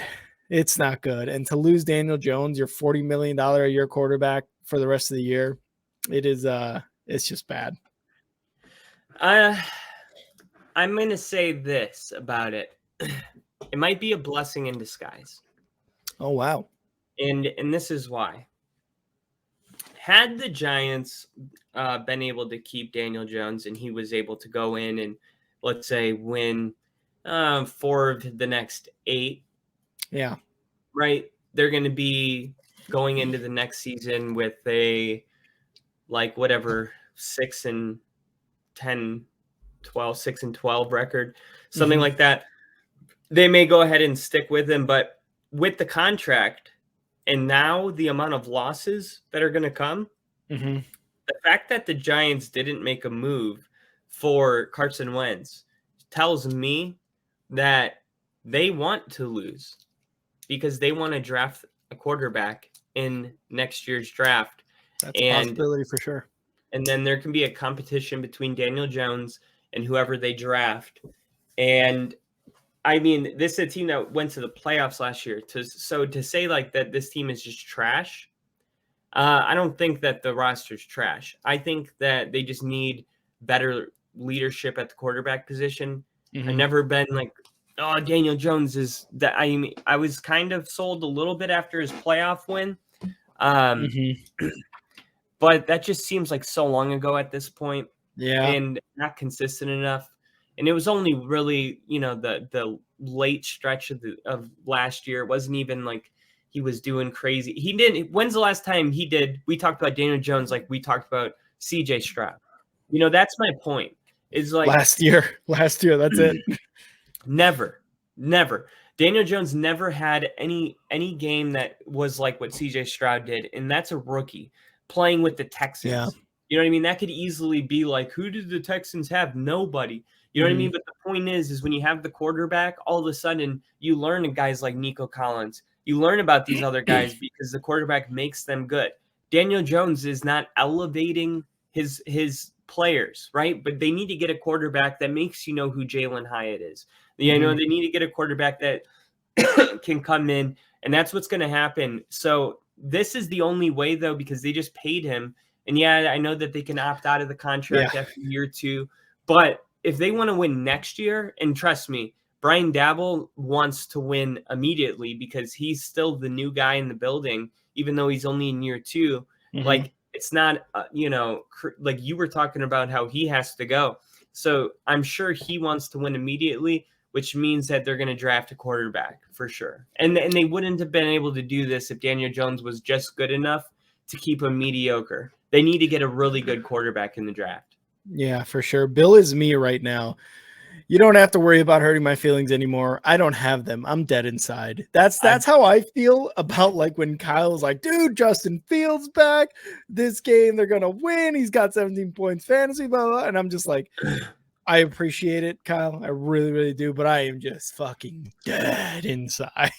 I get it. And I might be like that also on Monday. Real quick, we got Lil E. in chat. What's up, Lil E? Happy to have you in here as always for our Week 9 recap. So that's all I got for that game. That was a pretty good recap, I think. Our next game is an NFC. We used to be the NFC least. Remember that? Beast. Now it's the NFC beast. And we talked about it a little bit when we were talking about Miami, but the Dallas Cowboys, man, I will say this. I think Dak played his best game as a Cowboy. He looked terrific to me. And I think everything I said about Miami is how I feel about the Cowboys. And if you didn't hear what I said, or because you guys just came in, I was basically saying it's a long season. You're not beating your opponents. Like Miami's not beating the Chiefs right now. Dallas isn't beating Philly. But you know what? They didn't get blown out like they did against the 49ers. and it's still November. Remember when Tom Brady was with the Bucs? He didn't really start rolling with that team until around now. So they still have to look at from right now to the end of November. Hey, maybe by the end of November or middle of December, then we're beating these teams, the Phillies, the teams that are really tough, the 49ers. And they can't look at this loss and get stuck in it. They have to continue to just progress and focus on improving, because if they can improve the way they've improved from the 49ers game to the Philly game, if they can make that same leap, then they will be able to beat anybody in the NFL when the playoffs roll around. That's kind of my take on it. What's your take on this game? I like that assessment because, again, what has happened since that 49ers loss, right? Like the Cowboys have 5 wins, like, and again, you established their floor is 6 wins this year, and they're probably going to surpass that easily. But I like that assessment. It's a tough game to go against an 8-1 Eagles team. And Dak Prescott had a really good game, 374 yards, I believe. And 374 yards, 3 touchdowns. Like they were in it till the end. Like they were only down 5 going downfield. Shitty thing is they let a lot of opportunities slip because of bad plays, penalties. They were at the 6-yard line of the Eagles with 27 seconds left, had a false start, a sack, incomplete pass, delay a game. And then just when you think they're going to get it in the end zone, he gets it to CeeDee Lamb, which is a yard short, and I believe he fumbled there at the end. So we can't talk too much shit about Dallas, right? This was not the 49ers game, like you're saying, at all. Like this was not it. They put in a great effort against a tough Eagles team. It's a loss to a division opponent, man. The Eagles are just better. They're just better than the Cowboys this year, and they have been for a couple of years now. Yes, Dak has a very good winning record against the Eagles, but the Eagles are just a much better team, man. They just are. As far as the Eagles, dude, 28-23. You were up 20. What was it? 28-17. Let's see here. They were up 28-17 there in the third quarter. Scored nothing in the fourth and let the Dallas Cowboys get close. They were not trying to put this game away. They were really just playing to not lose, it felt like.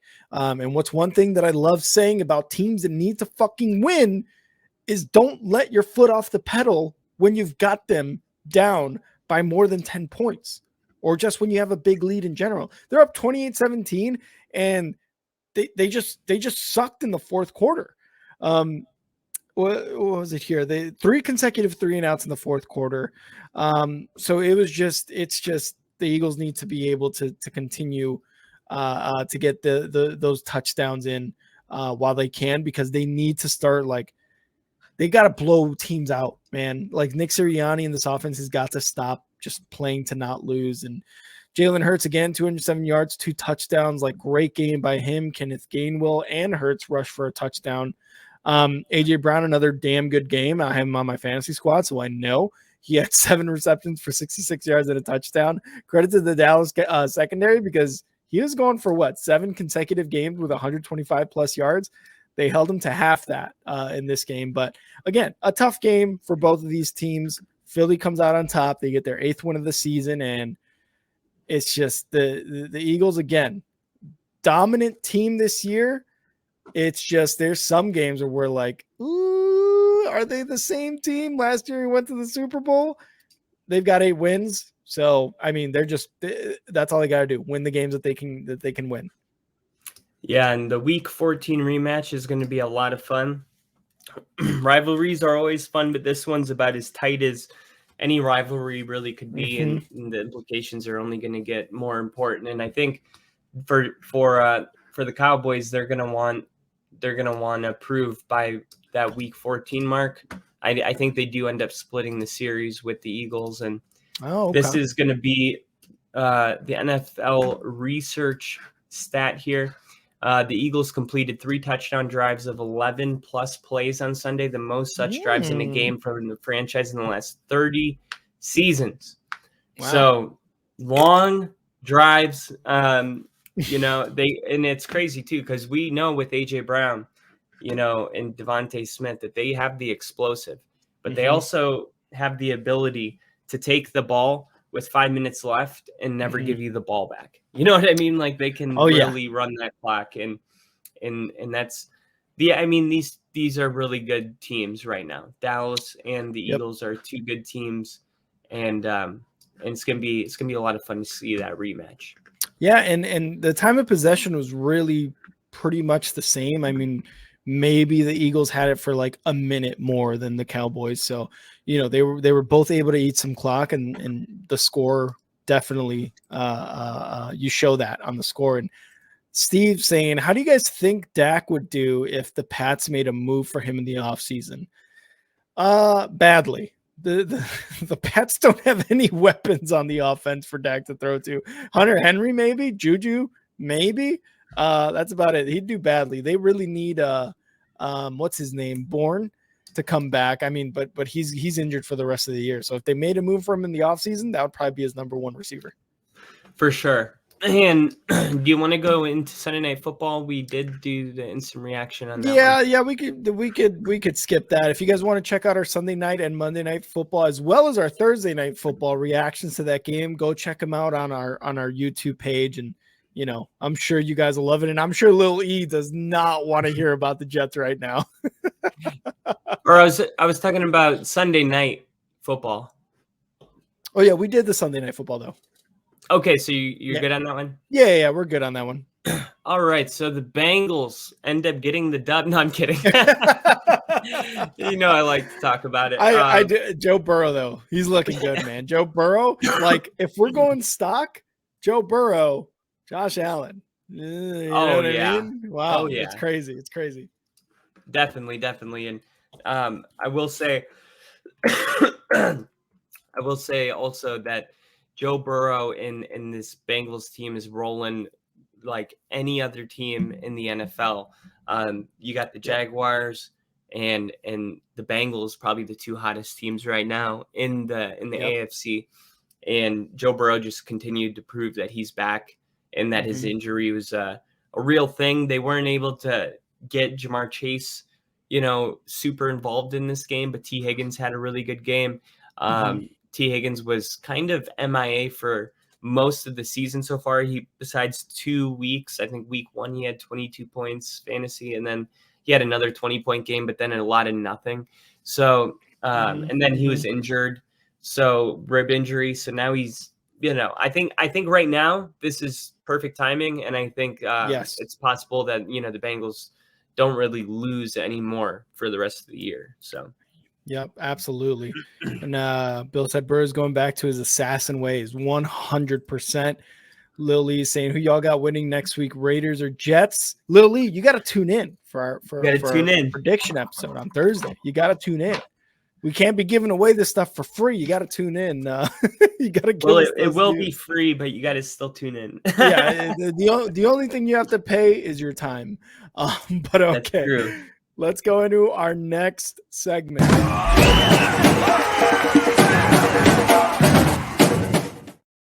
Running back of the week, Kyle. Again, we started this segment this year because running backs were being disrespected in the league the last couple of years. They're not getting paid what they should get paid, and a lot of these guys, CMC, Saquon Barkley, like they're showing why they need to get paid. Kyle, do you want to go first on running back of the week, or would you like me to go first? Yeah, I'll go first. And I mentioned it earlier when we were talking about the Bucs, but I got Rachaad White. Rachaad White had 20 carries, 73 yards, but he had 2 touchdowns, and he also had 4 receptions on 4 targets, which is good. He's making the most of every opportunity for 46 yards. He's just a really good running back, and he was somebody that I didn't really buy into the hype kind of going into the season. Like I was like, I'd rather have Derrick Henry, than him. But Rachaad White's proven that he's going to be a really good running back, and he's going to be around for a while. And this was his best game of the entire year so far. So I just want to shout out Rachaad White in Tampa Bay in a shootout. your running back, you know what I mean? Yeah. Your running back doing that in a shootout is pretty incredible. That means he almost had he had almost like 50 yards of receiving too. So, good job on him. And that's my running back too in fantasy. So I'm glad I picked him running up. back too. Yeah, bitch. What's up? Oh, I've got too much talent on my team. I'm Kyle. All right, my running back of the week, number 1 for me is going to be Keaton Mitchell from the Ravens. 9 carries, 138 yards, and a score in that game. Again, Keaton Mitchell, undrafted guy. This is his first ever NFL game, had his first ever NFL rushing game ever. Just it's crazy. And he had 138 yards and a score. Like, that running game for the Ravens is just great. And he was able to kind of show out there, man. He's having like a Devon Achane type of game, breakout game in a sense. Achane. I got Gus Edwards at my second one. He had multiple touchdowns for 2 weeks in a row. And you mentioned it earlier about how, Lamar Jackson didn't have a really great game. He only had 187 yards passing, 0 touchdowns. Mm-hmm. He ran 10 times for 60 yards, but really it's been Gus Edwards that's been finding the end zone for Baltimore on a consistent basis. And Gus Edwards is someone that like gets hurt sometimes and comes out, and it's like, oh, is he healthy? Is he not? But we don't really view him like, the elite running backs. Yeah. But, right now he's playing as far as, touchdowns. He's up there with all the elite ones. So got to shout out Gus Edwards. For sure. Yeah. That running game again in the Ravens team, the Ravens team right now, that running game is amazing. My second and last running back of the week goes to Raiders running back Josh Jacobs. After getting rid of their head coach and their GM, this team looked like it was playing a lot looser, and Josh Jacobs was a huge part of that. With 26 carries, 98 yards, and 2 touchdowns for Josh Jacobs. That's who I got there for my last running back of the week. All right, my last one is Zach Moss, who is the number 6 ranked running back in fantasy football. And on Sunday, he had 26 yards of total offense on 7 carries. Oh, wow. 0 receptions, 0 yards. So I'm shouting out Zach Moss just because with Jonathan Taylor coming back into the mix, it's easy to just move on. And we need to kind of stop and remember, like, hey, this guy came in, not even supposed to be the lead guy and turned in a top 5 fantasy football campaign. And, he had a hell of a run. I do think this might be the end of the road here with for Zach Moss, but I do think he did enough to earn himself maybe a new home at the end of the year. Yeah, absolutely. He's definitely playing kind of out of his mind, really, when you look at it, because he was on the Bills for about 2 years and he really couldn't get going in that team. But I mean, when you got Josh Allen, you really need a run game, right? Like, Josh Allen, for the most part, is the fucking run game. But all right, that was our running backs of the week.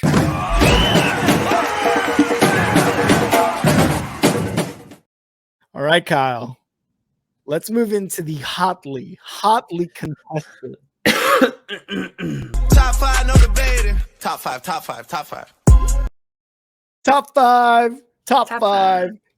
five. This is where Kyle and I just get angry at each other, but no. You notice the song says top 5, no debating. No debating, even though there's plenty of debate to go around. Let's go into our top five. Kyle, would you like to go first, or would you like me to go first?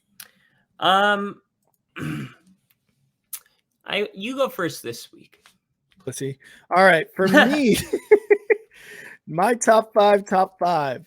Number 5. This is the first time they get into my top 5 this season. They are on a 4-game win streak. The Cincinnati Bengals and you thought I was going to say the Broncos. The Cincinnati Bengals are number 5 on my top 5. Joe Burrow, we talked about them at the beginning of the season. They looked rough those first 4 or 5 games. They get into week 9. They're 5-4. They're 4 in a row. The Bengals and Joe Burrow, man, kind of like what Bill said. He's getting back into assassin mode. And the Bengals are finally back in the top 5. That AFC North, it's looking rough. It's looking crazy rough for anybody to want to play right now in any of those teams. Kyle, you have the Broncos? You know what? Just because you did that, can you put your eye like close to where the camera is? Fuck, you son of a bitch. Oh man, that's gonna be awesome. Okay, so just fucked up his camera. At number 5, I got Cleveland. Oh my god, I gotta tell this really quick, guys. When me and Rick first started this channel, we were shooting it in my basement, and I had a 55-inch flat screen TV, and I love this story. And do you remember what happened? We had it. I think on one of you. We had it on top of your stool. I think. Yeah, and it just like the smallest thing happened, and the whole thing like shattered, cracked. Yeah, and then I had to just move my TV and do the podcast, and like so funny, act like nothing happened. Yeah, so funny. At number 5, I got the Cleveland Browns. They shut out the Arizona Cardinals. Deshaun Watson's back and he's healthy. They're the best defense in the NFL. Baltimore's really close. And Myles Garrett is the best football player. He's going to be the defensive player of the year for sure this year, I think. And Cleveland's going to definitely make a playoff appearance. Number 5. Yeah, again, I talked about how they're just a weird team. Their wins and losses just don't make any sense. But hey, they got a winning record. They got Deshaun Watson back, and he's having good games. So, why not? For me, at number 4, and steadily at number 4 for 2 weeks in a row now, I've got the Kansas City Chiefs. They went into Germany. They beat the Dolphins, not convincingly.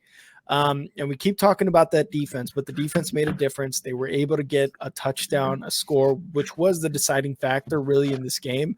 And they were, able to basically shut out for 3 quarters a Dolphins team who, for the first few weeks of the season, were looking like one of the best offenses in the league. Yes, they've been calmed down the last 3-4 weeks, and they haven't really beaten anybody good. But hey, a win is a win is a win, and the Chiefs are still at the top of their division getting dubs. Definitely agree with that one. Funny comment there, Bill. At number 4, I got the Baltimore Ravens. And if you guys didn't catch it earlier, I finally explained why I hate the Baltimore Ravens. I did it probably at the 10-minute mark. Yeah, you guys got to go back and it's about as personal as it could get. As Deion Sanders says, it's personal. It's personal. But yeah, the Baltimore Ravens are beating really good teams. They beat the NFC North leader by 30 points, gave up 3. They beat the NFC West leader by 30, gave up 3. I mean, there's not much to say. Like, the Baltimore Ravens are beating really good teams by a lot.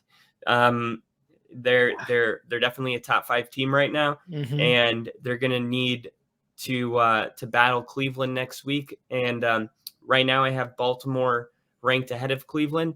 We'll see next week where that stands. All right. For my number 3, they were on a bye week, so they could not have lost. I've got the Jaguars, who are on a 5-game win streak right now, at number 3 for my power rankings. Again, Trevor Lawrence has looked, outstanding in these last 5 weeks. The defense is looking good. Travis Etienne has looked fucking awesome. This team, the Jaguars, they get a nice win. in their 5-game win streak. But we'll find that next week if that was a good thing or a bad thing for this team. Because sometimes you come off those bye weeks well rested, and you got a 5-game win streak. You almost don't want to take that bye week. So right now at number 3, I got the Jaguars. At number 3, I got the Jaguars. So all the reasons that you said, I think the Jaguars are rolling right now. They're gonna be maybe the number 1 seed in the AFC. We'll see how it all works out. But yeah, the Jaguars are easily at number 3. Kyle's gonna hate this one, but my number 2 team is the Ravens. The Ravens shutting out 2 of the best NFC teams right now. Kyle just got even more sick after he heard that. But I the don't Ravens spit, I vomit. Got it. 1 egg short of the omelet. He's so sick of that pick that he's rhyming right now. That's insane. The Ravens have beat 2 of the best NFC teams on the NFC side. Their running game looks unstoppable. Lamar Jackson, passing wise, has not really been great, but it's just for the Ravens. It doesn't seem like they need to unleash that passing game yet. They got him weapons, right? Lamar Jackson can pass the ball, get touchdowns, and he can run it himself. But right now, they're beating the teams on the ground. And to be honest, why not continue to do so that way? If you're winning games that way, keep it going. Ravens 7-2 right now. Second in the league right now in terms of win-loss record. Yeah, number 2, I got the Cincinnati Bengals. I think the Bengals have proven a lot. I think when you go into San Francisco and beat the 49ers, and then you beat Buffalo in back-to-back weeks, and you beat both teams definitely, and it didn't look like it was going to be much of a shot. I think you got to put the Bengals all the way to the top, man. I mean, they were always going to end up here. We know that they're going to end up here. It's just kind of one of those things where it started slow again. But Joe Burrow's back. Joe Burrow's probably the only quarterback that's a real threat to Mahomes in the NFL. And when he's playing his best football, the Bengals can go to Super Bowls. And this is as good of a roster as this Bengals team has ever had under Joe Burrow. And they're finding their rhythm right now, and that should, nobody wants to play this team right now. Nobody. And that's how you know they're the justify number 2 is I can't think of, more than 2 teams that I would hate playing more than the Bengals. You know what I mean? Than my top 2. So, and depending how they end the season too, like again, going into the playoffs, they almost seem to be a lock, right? Regardless if it's a wild card or a division winner, you don't want to play the Bengals in the playoffs, man. They've been there, done that. They're just going to continue to go there and do that. So our number 1 team, Kyle, I'm pretty sure we got it down. If you want to say it, ready? 3, 2, 1. The Bears. Denver Broncos. I don't. Oh man, we must have fucked up there. If Denver beats Buffalo, if they go from beating because then they'll be on a 4-game win streak. Okay. And then they beat Buffalo and they beat the Chiefs. Do they get to go to the 5? No. But why not? Because there's just much better teams. But what if they what if Josh Allen doesn't throw a touchdown pass and Russell Wilson has 300 yards? No, there's no way. Not for me. What would it take? What if they won that and then they would get into my top? They would get into my top 5 if they win 10 in a row. What if they win the next 4 in a row? We'll definitely talk about it. But number 1 team right now is the Philadelphia Eagles. They had a tough game against the Dallas Cowboys. They almost basically gave that game away to the Cowboys. Let's be honest. The Cowboys kind of just shot themselves in their foot, but the defense is still playing well. Jalen Hurts, little tush push, little tushy pushy, still working, still getting touchdowns, still throwing for touchdowns, still rushing for touchdowns. This Eagles team seems to be unstoppable right now, and they're on their way to the playoffs. Yeah, I don't know what to do right now with how many good teams there are. I mean, San Francisco didn't make the list. Dallas didn't make the list, even though Dallas just played Philly really close. Detroit came out of the list for some reason, even though they were on a bye week. I mean, there's just they got destroyed by the Ravens. No, they were on a bye week. Oh no, they were on a bye week. Yeah. Right. That was Seattle. Yeah, Seattle. Sorry, but it's like there's just. We have a top 5. Obviously, it's really fun, but in reality, a top 10 is a lot more doable than the top 5. And there's going to be teams that, you might be a fan of. They're like, what the, like, how is Detroit not in it? It's just, there's not enough spots. The NFL's got a lot of good teams right now. That's just the way it is. They really, really do. It's tough. It gets, like, for me, it was really just one team dropped out and another one came in, which was the Bengals and the Seahawks. Seahawks dropped out. Bengals came in because of their win streak and how well they're doing. But for the most part, for me, it's still tough to kind of switch those top 4 teams right now for myself. Ravens, Eagles, Jaguars, and Chiefs, they're winners. Bill said the Bills are very beatable. We almost didn't. I think the Broncos have a shot. I've got a question here for you, Kyle. Just because Bill said it, and the Bills said the Bills are very beatable. Who would win in a football game? The Buffalo Bills or a roster compiled of the most athletic people named Bill in the entire world? Who would win in a football game? An athletic roster with the most people named Bill. Right? And I think Bill would be the quarterback and he would win 77-0, 77-3. I'll give Josh Allen enough to get to a field goal. Let me see really quick. Bill Russell, of course.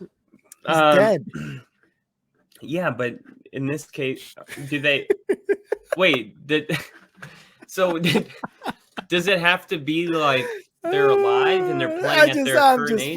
I just want regular athletic Bills to be able to play. Like, I'm not even talking about like basketball players. Just a whole Bills team named Bill. Yeah, people named Bill who've been in the NFL. I'm just talking about regular. That would be so funny if athletic the Bills. The Bills versus all the Bills. What if the Bills were like, no, you have to be named Richard to be on our team? And then a guy comes in with a birth certificate and it's like, Can I play? My name's Bill. And they're like, no, get the fuck out of here. Get the fuck out of here. If your name's not Richard, your name's not Bill. What are you talking about? Oh, I love it. All right. Oh, this is a good one. Bill said, Kyle, that's your next short. There you go. There's an idea. There's an idea right there. Yeah. I love it. All right. Thank you guys so much for tuning in for Top 5, no debating. Top 5. Kyle, it's that time. What do you got for the little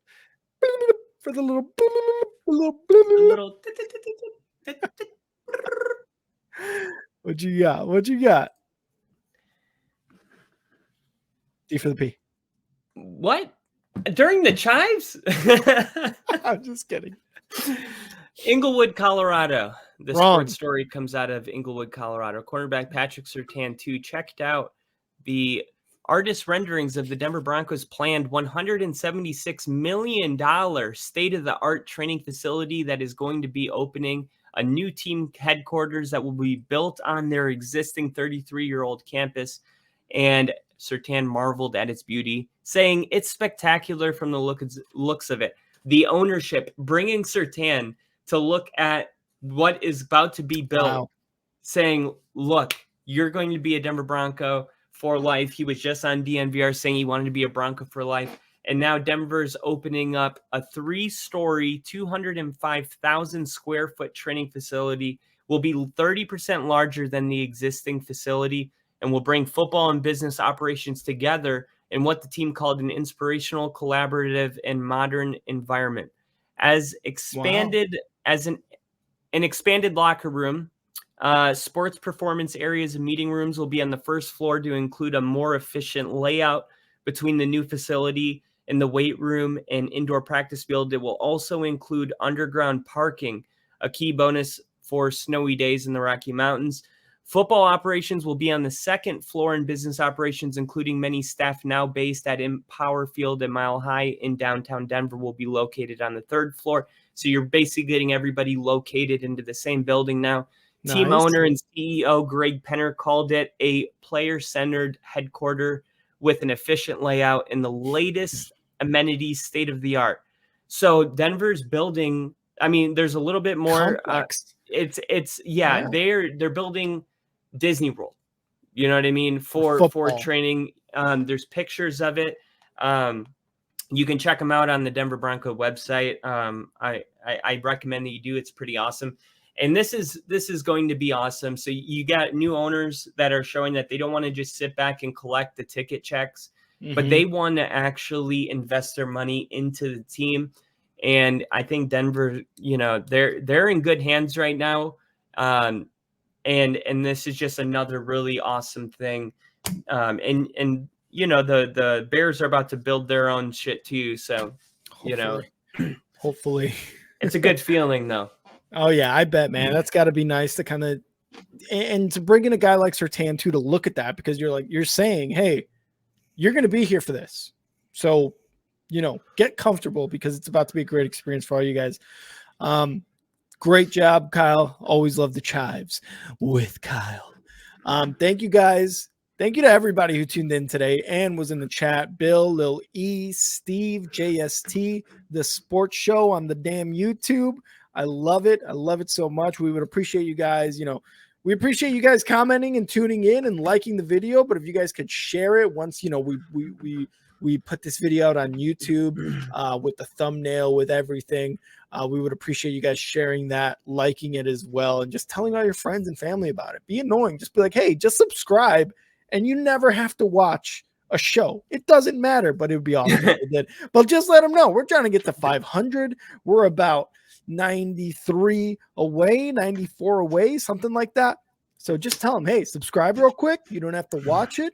And when you subscribe, these guys chug. They chug a beer. They chug a seltzer for you. So, you know, I think it's a win-win situation, really, when you look at it. So, again, thank you. Thank you guys so much. Steve said, I only showed up for the free bread and wine and was left stiffed. I'll leave you stiff. All right. All right. Thank you guys so much. Just like the ticker says at the bottom and up top, you could follow me on Twitter at @andnowrick. Kyle, where can they follow you on Twitter? FTBL ONLYPODCAST. Follow and like all our shit. Bill is always sending us tweets. I was finally able to see those clips yesterday, Bill. Thanks for the shout out on Tom Grassi. I really appreciate that. Loved it. Kyle, as always, man, great episode. And we will see all you guys on Thursday. Hell yeah. See ya.